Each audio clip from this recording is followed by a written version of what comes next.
Good morning, everyone. This is Daily Trading Analysis with the weekly recap in which we are going to cover the economic data on the week. We are going to cover the interest rates, probabilities, the open interest in both equities, S&P and Nasdaq futures, and also technical analysis from top to bottom to really see how we perform on the week and to be prepared for next week.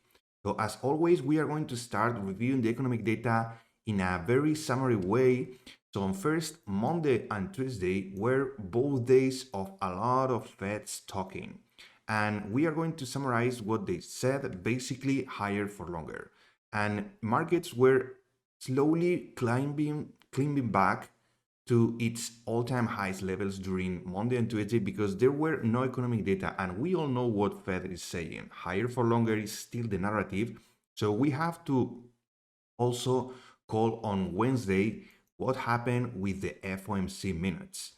FOMC minutes said basically that all Fed dismissed higher interest rates with a hike. So that point it's already explained that we are not going to see higher interest rates with a hike, but most of them are saying that they need more data. They need to be patient and they need to stay and hold rates higher for longer because two things. One is the housing market is pretty tight and also the labor market it's quite strong. So in terms of Feds, that's the key thing to understand throughout all the week, but data still came in on Wednesday. And one of the things we were watching was existing home sales that came on the negative, but still 4.14 million home sales in April is pretty damn high. And MBA mortgage rate is still above 7%. So the applications are still at positive rate. Until Wednesday, everything was calm. FOMC minutes pretty much tumbled a little bit the market, but things started to go south on Thursday. On Thursday, what happened? The first thing, initial jobless claims came lower than expected, and that's a miss for the market. We want, and the Fed wants the labor market to continue showing signs of weakness. And having higher jobless claims, it's needed for that. When we see lower jobless claims, markets start to see more time on higher interest rates. But the key thing on Thursday that did really started and sparked the sell-off was the PMI flash for May. On May, we got 54.4 on the composite PMI and 54.8 on the services part of the PMI. This was a huge miss, and basically the market dumped on everyone. But anything can happen in these markets. And on Friday, we saw durable good orders come in strong.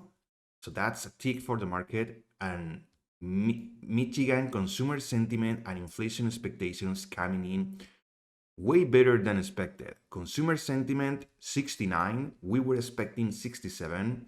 Inflation expectations 3, we were expecting an uptick, and consumer expectations final 3.3 instead of the 3.5. So this is an uptick, and the market basically did a V reversal to end the week in a pretty damn squeeze to the upside. We are going to explain how that happened, how you can take advantage of that, and how to basically adjust your bias on a rally on Friday. Fridays are quite dangerous, and there's a saying in Wall Street that says that don't fade a Friday rally. The squeeze was pretty aggressive, and we are going to see that on the technical analysis side of things. We are continuing seeing probabilities for a one rate cut, only one rate cut starting in November or December. So as you can see, we are going to hold rates most probably, and there's a 50-50 probability of November or December rate cut, but only one. It's the key to understand. And also, the key to understand is that we all know that this is a long weekend. Monday is Memorial Day, bank holiday. But let me show you the open interest in the S&P. The open interest in the S&P, it's $10,000, 10,000 units for June and another 3,000 on September. So 14,000 on an up move, it's new business to the upside, new bulls. And Nasdaq, it's showing you the same. Nasdaq on an uptick, on an up move on Friday, squeeze 6.7. So this was not only a short squeeze, this is new buyers. And this is key to understand because I think next week we are going to continue higher. After what we did this week during Thursday and Friday, I think the balance is to the upside. This is the weekly chart on the Nasdaq. We were all waiting for the Nasdaq to pull back, right? Well, that didn't happen. And we are pushing a little bit more towards all-time high. So my expectation is Nasdaq to pull back a bit, retest the all-time highs, and then push even higher towards 19,000 or even 19,500 on next week. We need to see the volume because as you can see, volume was not super good. On a daily basis, look at the volume on Friday. This was Friday, pretty lackluster. A lot of people was not participating. This is the only concerning part. And look at the volume on Thursday. Pretty big volume. Usually on down days, we have bigger volume than on up days. But Friday's volume, it's concerning. That's the only thing we have to take into account. So with this, let me just show you the squeeze. So this is the week that we are talking about: Monday, Tuesday, Wednesday, indecision, Thursday, dump, and Friday's squeeze. All happening during a previous all-time highs that we are holding. We are holding also the fair value gap in the daily. And more than that, we are squeezing a lot of people in here. So momentum is to the upside, open interest to the upside, and we need to see a setup there. How we can find the setup on the daily? Well, this volume was anchored on a previous all-time highs. As you can see, we were on the point of control, we were here. Remember when I was talking about this consolidation in these volume nodes? Well, when we started going higher on this day, we left the point of control down here and we started squeezing higher. That was pretty clear that we wanted to squeeze all-time highs and 19,000 was on the table.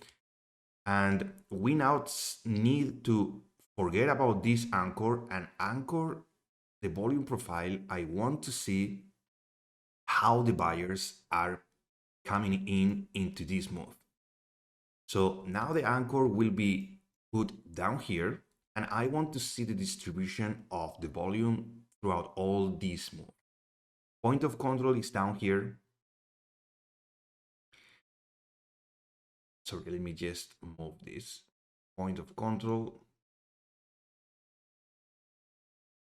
Point of control is up here. As you can see, we have this big volume, and this void, it's quite surprising. It's also an imbalance on the daily right here. And then we have 18,200 down here on a big volume. So this consolidation has a lot of bulls and we need to not cross below the point of control up here at 18,760. If we go to the 1 hour, we can see how Thursday sell off and then the squeeze higher into the consumer sentiment data. So let me just show you how I adapted my bias on Friday. My bias on Friday was to really see a bounce and then a rejection lower. Look at all these inverse fair value gap. We got the 4-hour fair value gap in here.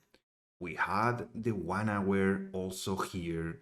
We had the 30-minute, the 15-minute. And when we have all these confluence, I usually take these lines are the 50% retracement on these fair value gaps on the very side. And I was watching to short the market at this zone, also aligning with the 50% retracement from top to bottom of the Thursday's move. So I tried to short the market, but that didn't work. How I managed to short the market, I started shorting at 18,790 and we just went straight to the liquidity. So when I basically tried to short the market in this point and I got squeezed in this point with an imbalance that got tested down here, I changed my bias and I basically took along to join the trend for the day in the next imbalance that was this fair value gap, this entry, stop down here, and targeting this buy side liquidity that was starting to basically be the target for the day. That was 18,600. But we continued higher and higher, and people were trying to short. We managed to pull back a bit, but look at this again, buyers, and we finished strong on 18,870. We never took this liquidity up here, so this is going to be my next target, and we are basically at 0.80% of an all-time high that was put on the overnight. All-time highs that are established during outside of regular market hours are not usually there for a long time. And I think we are going to try that next week for sure, because my target is also higher. I think next week, with all that open interest, with all that bullish momentum on Friday, I think the squeeze is going to continue. So all these fair value gaps that were inverse were my bias, but you have to adapt to the market. Let's clean the let's clear the basically the chart, because sometimes you have to stop shorting the market. You have to stop putting yourself in front of this train, this rocket that wanted to just do that, squeeze you and put you in a pretty damn bad situation. As you can see, the point of control is up here. So we have a P-shaped reversal with a lot of shorts covering up here. At the last moment of the day, they were trying to add, and they were squeezed throughout all the day. So where can we find some kind of support? We are going to analyze later that specifically, but let me tell you why this happened. Who were the stocks that were outperforming on Friday? The first one was Meta. Meta was quite strong, pushing and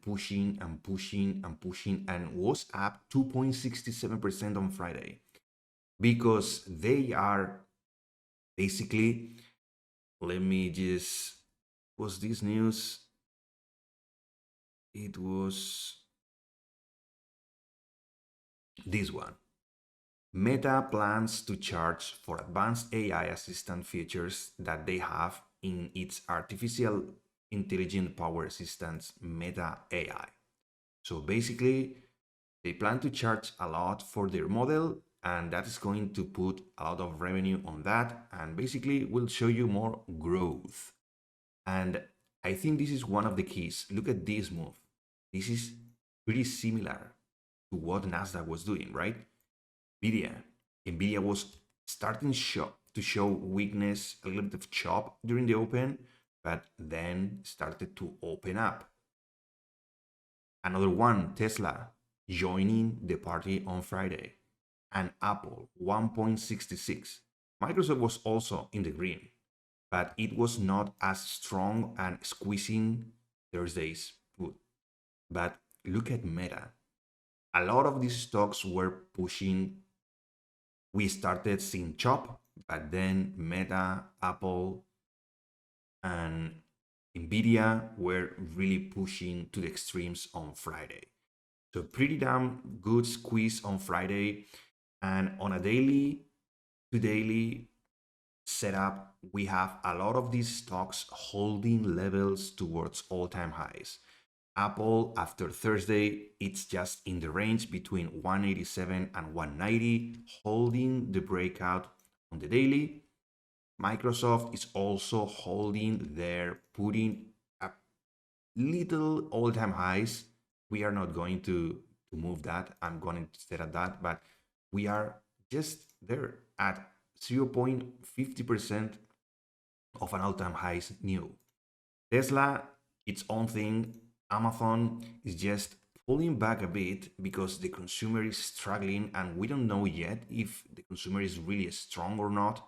So these consumer discretionary stocks like Amazon, Tesla, Target, Walmart, all these are struggling a bit. So we are seeing a little bit of weakness, but in this range, we are just more or less in the middle. Google, it's pushing all-time highs, holding 176. Nvidia is just, let me just put the gap that I didn't put yet. So this was the gap on a huge earnings. Again, we have to watch these gaps. Those are pretty interesting. There were no pullback. So we need to adjust the setup.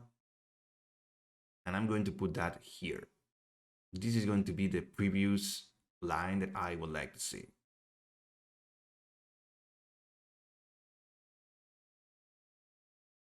So lines here and lines here.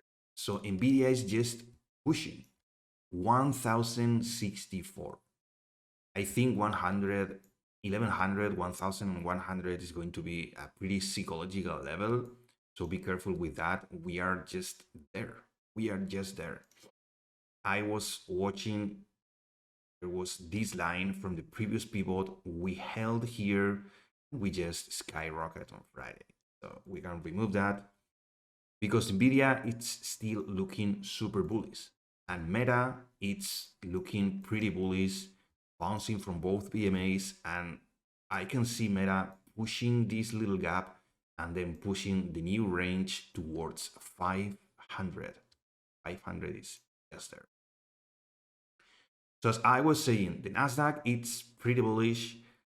I think on a 30, let's just go to the 1 hour because the 1 hour took this buy side liquidity. We had still this target and all-time highs, but we need to be patient. We need to really see the imbalances and try to be really, really patient. This was a nice pivot, so this is going to be a target. Be careful with that for a manipulation move that may do like this. So be careful with these moves lower. We need to hold this 1 hour. This 1 hour fair value gap needs to hold, and then we have an inverse here. An inverse fair value gap that we have also with liquidity inside. So this is the context for us for next week. On the 30-minute chart, we have this down here.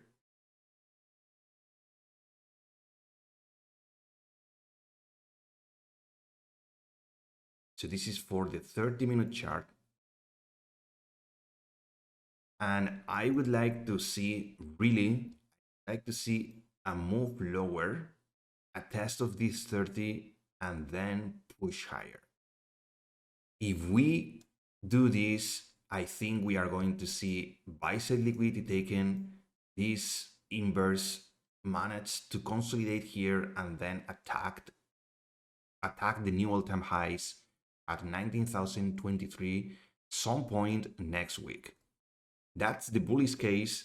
The bearish case is just pushing that, rejecting, going lower, and then going through these bullish fair value gaps straight down to basically the low base of Fridays.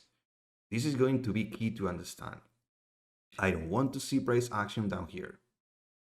After this squeeze, remember that the open interest shows you a lot of people, new business here. They want to defend this position. If we start seeing market drifting lower, there's no case for the bull side. And that's pretty much the setup for next week. I want to see price support these levels and start going up towards the inverse on the 1 hour. And from there to all-time highs, there's nothing. So I would like to cover also the dollar, because dollar was pretty damn bearish. Look at the rejection on the 20-day moving average. And we were drifting higher, and then the first red candle, I need to see continuation lower to really give air, fresh air to the equities. If we see dollar drifting lower, because basically look at Fridays. Friday was top to bottom, just weakness and weakness and weakness and weakness, weakness. That was unbelievably weak. From top to bottom was, I mean, to see the dollar minus 0.45 straight to the downside, following all the moving average, like pretty damn good. After a day like this, I mean, this is pretty telling, right? So dollar is quite weak. I want to see more weakness to the downside. We tried to this inverse, but we are still into this fair value gap. And let me just show you this base. This base was touched there. I want to see dollar drifting lower and take this. And yields are also pushing. That's the most concerning part of all these moves. This is key to understand. Yields are 4.96 on the 2-year, and on the 10-year, it's 4.5. It's inverting more and more and more. So the yield curve, it's actually drifting lower. We were uninverting slowly. Look at this. We were pushing to the uninversion at 0%, but at some point today, the 2-year, it's also spiking. What is us telling you? What is this telling us? So this is telling, be careful, because the 2-year yield, the short-term yield, it's pushing higher than the 10-year yield. And this is dangerous. This is dangerous to really see the financing from the government to cover debt. Really, this is long-term concern, but we have to watch this. Treasuries were also quite good, so they are bouncing from the golden pocket here, finding a bottom and pushing 91. And basically, small caps were a little bit mixed. Look at this. They were not as strong as the tech sector. And that's because the equal weighted, the breadth is not as good as you might want. This was Thursdays, and this was the little blip on Friday. Look at this move. The momentum is slowing down. The percentage of stocks from that are above the 20 moving average, they are not holding the momentum. We passed from 70 to basically 46. And also, we are seeing the downward momentum on the 50, and on the 200, we are still at 60%. But I mean, we put a lower high, basically. We put a lower high. So are we going to see market pulling back down to really see a higher low at some point? Let's see if we find some kind of bottom here. We can have the bottom in this range or continuing lower into this area of support. But RSP, the breadth is not showing you a lot of things. Thursday was quite concerning on the momentum. We were trying to break this trend, but we couldn't. And That's why small caps are really struggling here. The push was from the Nasdaq. The push was due to the squeeze on sentiment, the squeeze on earnings, and there's a lot of volume here. As you can see, there's a huge volume node, the point of control in this base at basically 18,750. That's the base you need to see. That's the base that I was telling you on this. It's basically this consolidation. We don't want to see market going lower that, because that would put the point of control above us, and the price drifting lower will most probably show you weakness towards the downside. And the next stop is going to be quite below, around this area. In this area, bulls will defend for sure, but I mean, that's 600 points below. And there's a void of volume here. I would like this void to be tested, but then drifted higher. At some point, we want to balance this volume void, but we don't want to continue lower to really see these people again coming in. They will certainly do, but that would be a pretty damn pullback, pretty deep. So I would not like that. So my setup again for next week, it's ideally something like this. I would like to see manipulation. I would like to see bulls supporting this 30-minute fair value gap, and my target it's basically at some point next week all-time highs again. Remember that Monday, it's Memorial Day, bank holiday, volume is not pretty good, so we have to be patient. But we have all this weekend to review these charts, to review the fundamentals, and to be prepared for next week. So enjoy your long weekend. If you found this video useful, please give it a like, subscribe to the channel. I upload these kind of weekly recap videos every Saturday. And if you like them, thank you to support the channel, because these videos, I put a lot of effort in these ones. So thank you for supporting the channel. And the same, I do the same from Monday through Friday for market forecasts, market updates, and market recaps. So Friday was pretty damn squeeze, pretty good squeeze, but we have to see continuation. Be careful, because Monday is not a good day to be in the markets. There will be some markets open, but just enjoy your long weekend, rest, prepare for next week, and come back again on Tuesday for more. I will be looking for this. I'm bullish, but I have my levels that if they don't hold, I will just be flexible and adapt to the price action. Remember, anything can happen. So stay safe, have a nice long weekend, and see you on Tuesday.